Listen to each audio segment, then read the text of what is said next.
Welcome to another edition of Cheers to Careers. I'm Steve Ridinghouse, the Career Outreach Coordinator at the School of Journalism and Mass Communications at KU. Hello and welcome to another episode of Cheers to Careers. I'm your host, Steve Ridinghouse, the Career and Outreach Coordinator at the KU School of Journalism and Mass Communications. Today we are joined by KU alum Kelly Wachel, Chief Communications Officer at Park Hill School District. Welcome, Kelly. Hello, thanks for having me. Hey, thanks for being here. I know you've been in school communications for quite some time. I was looking at your LinkedIn profile and you've done large school, small school. So what is it like being in the world of communications? I know this day and age you have to do quite a bit. I love my job. I feel like I have the best job in the communications, public relations space. Like you said, I've worked in small urban districts, large urban, large suburban districts, all in the Kansas City area. This is my fourth school district, coming to school communications from corporate PR. And the majority of my career has been in school communications. I love my job. I get to work with kids. I get to work with teachers and staff and families, the community. I have the best job. Is there much difference between the size of schools, or is pretty much the foundation of your job pretty consistent? Foundation's pretty consistent. What changes in the size of the districts or organizations is how big my team is. So as the Chief Communications Officer here in Park Hill, I have a team of 6. And all the professional components that go with a good, healthy comms team. So in smaller districts, I might just be a one-person show, but in bigger districts, I have a good team that's behind me. And Kelly, correct me if I'm wrong, but there aren't too many people that think about school communications as a career when they're in college, right? Does that just come about, or did you have aspirations of being in school communication? Great question. I had no idea this job existed. Starting out in the corporate sector, doing PR, marketing and comms for Ernst & Young, I was actually approached about a school communications job, and it was from the Commissioner of Education in Missouri. And that former Commissioner of Education went to be a superintendent here in the Kansas City area. And I had known him since childhood. He said, "Hey, come do PR in a school district." I said, "That exists?" And he said, "Absolutely."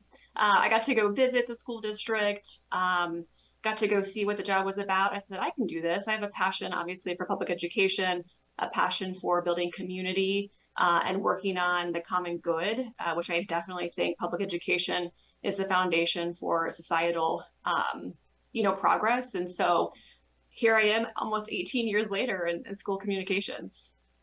And as you mentioned a little bit earlier, I would think it's fascinating where you kind of work with the students, the teachers, the staff, and the community. I would think that's got to be very appealing part of the job.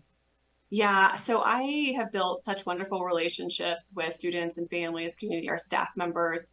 I have wonderful stories about really difficult things that have happened and protecting students and sharing difficult stories, but also really wonderful stories, graduation, stories of success in our kids. I've gotten to know several kids who've got through our systems and now are in the NFL and the NBA, and really high-powered careers that come back and tell me about it. I get to babysit for kids of players in the NFL now because they're now having babies after I saw them as babies in our schools. So just really great stories about how we share the message of public education through our students. And it is certainly a highlight for me. You talk about the storytelling. Is that something you can kind of trace back to your time at KU? I know we take a lot of pride in getting our students, thinking about that great story. I mean, I would think that came pretty naturally to you as you entered school public relations. Yeah, it's always about the message, right? The message and telling a story to reinforce your message and your core values. And so I think about my time at KU, and I had such wonderful experiences there. I was an ambassador, KU ambassador. I worked in the admissions office. I worked with Margie Fredrickson, who was the AD, Bob Fredrickson's wife at the time. And I got to work with her on lots of stories. The J School was a huge support for me, helping mentor and find roles. Professor Gibson, my editing course, when I was there, all of the foundations of being a good writer, being able to convey a really good story through whatever platform, e-news, magazine, newspaper, just really being able to take that story and convey it through written, through video. I think when I was at KU, some of that broadcast video editing suite was fairly new. So those editing bays were pretty old when I was there. I hope they've evolved a little bit. But yeah, no, I have a good team right now. I have marketing and comms coordinator. I have a graphic designer. I have a video technology specialist. I have a communications content specialist. And so my team is working on video production, writing, storytelling, and we're always trying to find those nuggets of what our students are doing, how they're improving their lives through public education, through our schools, and getting to share those. It's pretty powerful. So your primary role is to get all those people in the right place and get them moving in the right direction. That's kind of your primary focus.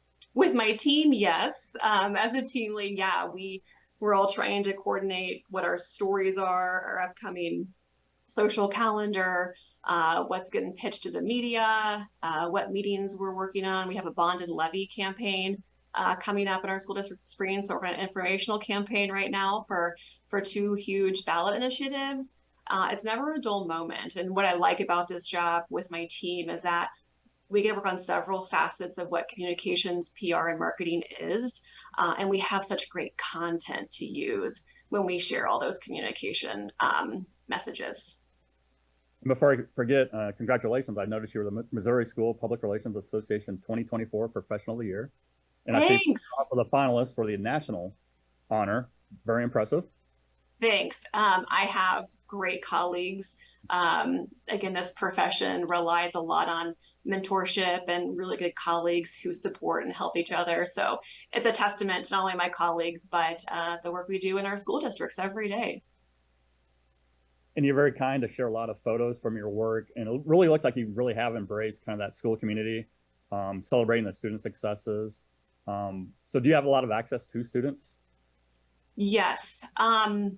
It's a balance because we have this adult world of cabinet and executive leadership and working on messaging and creating content and kind of the adult side of it. But I would say my favorite part is being in our schools, talking to students. I have student interns who work on our team too to help be a mentor and teach them about this profession and this kind of niche school district communication side. But being with the students is my favorite. I get to hear their stories. I'm not a teacher. I'm not a principal. I'm not someone who's in that environment with them on that regular basis, but I'm an extra caring adult that they see as someone who supports them. And I'm usually doing really good stories to support them, or I'm doing really hard, difficult, like crises things with students that they also get to see me in a supportive, caring, protective environment. So the access to students is absolutely my favorite. And building those relationships has been a dream for me and really a highlight to get to know that I have lots of kids in my life. No, that's great to know. And can you talk a little bit about how technology has evolved, like with your job? Because you have a lot of communication tools, available to you now. I mean, back in the day, it was you had to rely on that traditional media to kind of get the word out on these stories. But I mean, you got social media, newsletters. How do you keep up with all that? Yeah, I think you're right. We don't rely as much on traditional external media. We really get a lot of control over like hyper segmented audiences. We get direct access through technology to every single one of our students, every single one of our parents, to every single staff member. And so we've really evolved into, again, these segmented, hyper targeted communications to the people in our organization and in our community. That's been, whether it's crises, whether it's good news, us and our voice being a trusted, consistent voice has really, really evolved as those technology platforms have evolved. We just aren't as reliant on the media or other sources. We're our own source. Social media has evolved into that kind of two-way back and forth conversation piece. That is so much more robust since I started, almost 18, 19 years ago in school comms. Our social media is one of our most engaging platforms that our families and our kids and our staff use to get information, to celebrate with us, to ask questions, again, engage in that two-way conversation. And I look at it as just being the trusted source, and that's been really good for us. Do you feel your job is kind of 24/7 at times? I mean, I know crisis can happen anytime. I mean, do you feel like you're kind of on call? I do, yeah. I feel like it's a 24/7 job, but again, I have a really great team, executive leadership team, my communications team. We share in that load, but absolutely 24/7. I'm okay with that at this point. You learn how to balance and you learn how to navigate the ebb and flow of that. There are certain times of the year, maybe it's snow days, and we're navigating late night calls, early morning calls, and doing fun things with social for our snow days. Maybe it's a weekend and there's a family crisis on a Saturday that we're trying to work through. One of our crises last year was we had a petting zoo come to one of our middle schools, and an alligator was lost from the petting zoo. So it was this big crisis that turned out fine. The alligator was found eventually, but that was a nonstop, almost 3 to 4 day news cycle piece that we were in. And there was probably no textbook or manual you could rely on to solve the alligator problem, could you? You're correct. It was my first with an escaped alligator. But what was good, again, the alligator was found. We worked with several entities to share information. But as you work with the media and as you work with your own like social and sending out messages, again, being the trusted source as relational, contextual, bodes well for us as a trusted source. And I assume the alligator was not found in your office. No, no, his name is Alex the alligator. He was not in my office. He was found behind the school. So we, to this day, don't know where he was for several days and how he showed back up there, but he did show up again. Um, I don't want to put you on the spot, but how many students do you serve with the Park Hill School District? Do you know that number? Yeah, about 13,000 students. And you touched a little bit about that work-life balance. I know you shared some photos, and it looks like you're a youth coach. So how do you kind of find that sweet spot of the work and the life and keeping that all aligned? Yeah, I have 3 kids. I have 2 high schoolers. I have a middle schooler. My husband's also in the public education world. We have been season ticket holders to KU basketball. I coach volleyball and I coached soccer for my girls when they were younger. I'm coaching 7th grade rec volleyball this year. I think to the balance word is that we have to make time for what we prioritize. And my family is a priority and my job's a priority too. But when you work for a good organization and you work for a mission and core value that you believe in, it's easy to work really hard and then also have fun and play really hard. And so I get the flexibility and the time when I need it to be able to take care of my family, hang out with my friends, go to basketball games, go to good restaurants and try good food. And so I think balance is really key. And I know that younger professionals coming up, it's a priority to have work-life balance. It's a priority for me as well. And I feel lucky to work in a school district and in public education where we do get some good balance. There are times where it is 24/7. It's a lot, but then we get some flexibility too. For you personally, did that work-life balance, did you manage that better the further you got along in your career? Because I think as a young professional, sometimes it is kind of hard to focus on yourself, or at least my generation it was. It's like go, go, go, and then that family obligation comes up, and then you kind of make that slow transition to kind of that balance. Or was no problem for you to find that balance? It's just a really fair assessment of what you just said. Yeah, I think when we're younger, we do have to put in the time. We have to build our credibility. We have to kind of earn our position and earn that spot where you want to be professionally. And I do believe that. So we do put in the time. You do need to put in the time. That just builds consistency. It builds credibility for your career. Again, not at the sacrifice of your personal life, but I think putting in some of that time is really important. And I think when you find organizations who honor and see your dedication to your work, but also see your dedication to having what you need in your personal life, it's a really good organization to be a part of when you can find that. Yeah, I always tell our students that I hope they find that sometime during a career. Mm-hmm. I know during your time at KU, I know we definitely promote internships. We love when our students get internships, and I think you had an internship with Fleshman Hillard. What was that experience like, getting your career started? Yeah, it was a summer internship between my junior and senior year at KU at Fleischman Hillard. So you know it as a kind of a PR firm. I loved my time there. I was there for about 2.5 months that summertime. My favorite project that I worked on while I was there, I got to talk to Robin Roberts, who was working for ESPN before she was, is she still at GMA before she was at GMA? So I got a call with Robin Roberts to do some like focus group research on a client we were working for. And so that was a highlight. And I was just floored that she would actually call an intern in some random Kansas City firm back from her New York office working for ESPN. So that was really fun. And the experience working on client centered work versus working for a corporation or an entity.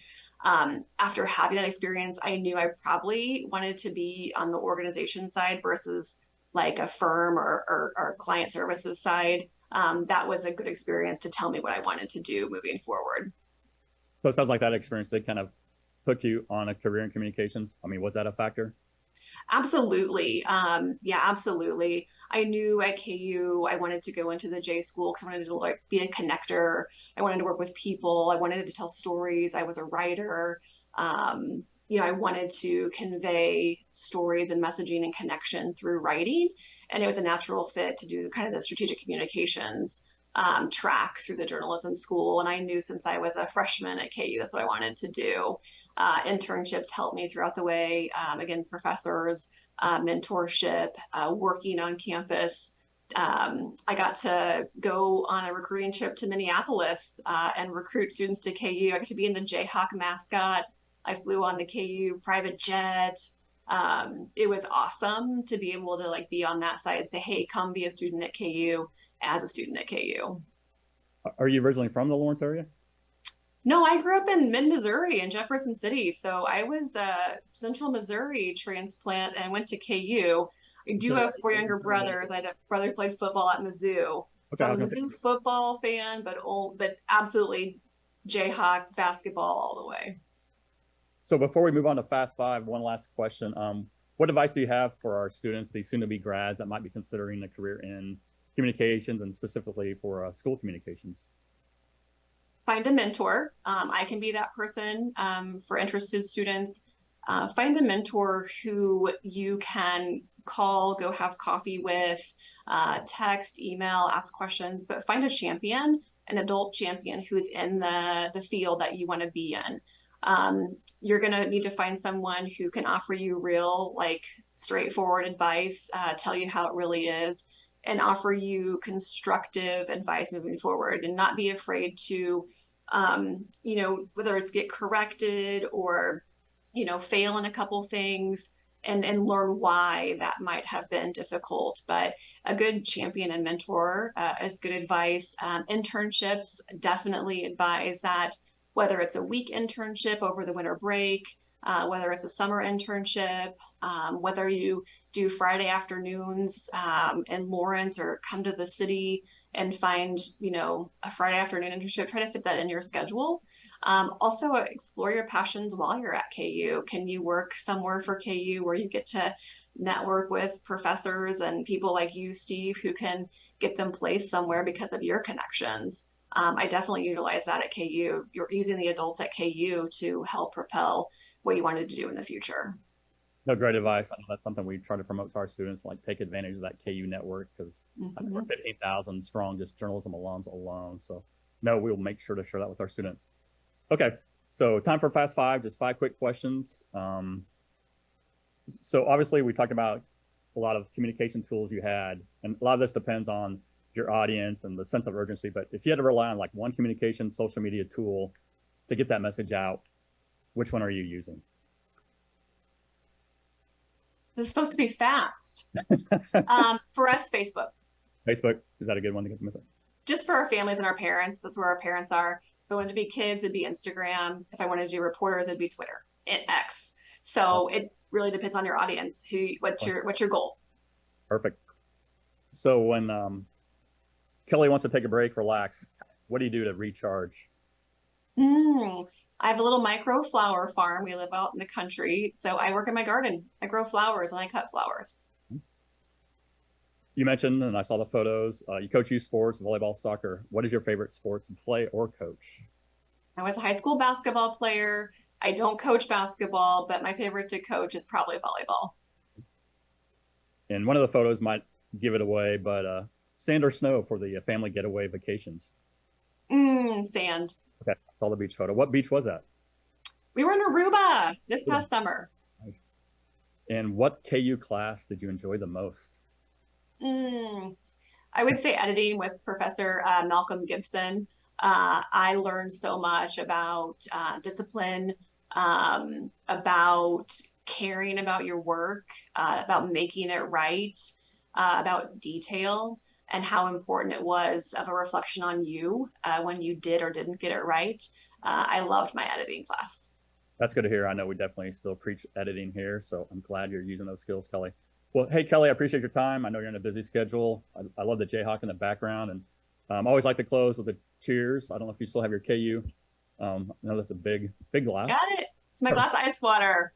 All right. Well, cheers, Kelly. I appreciate your time. Thank you. Cheers. Thanks to you.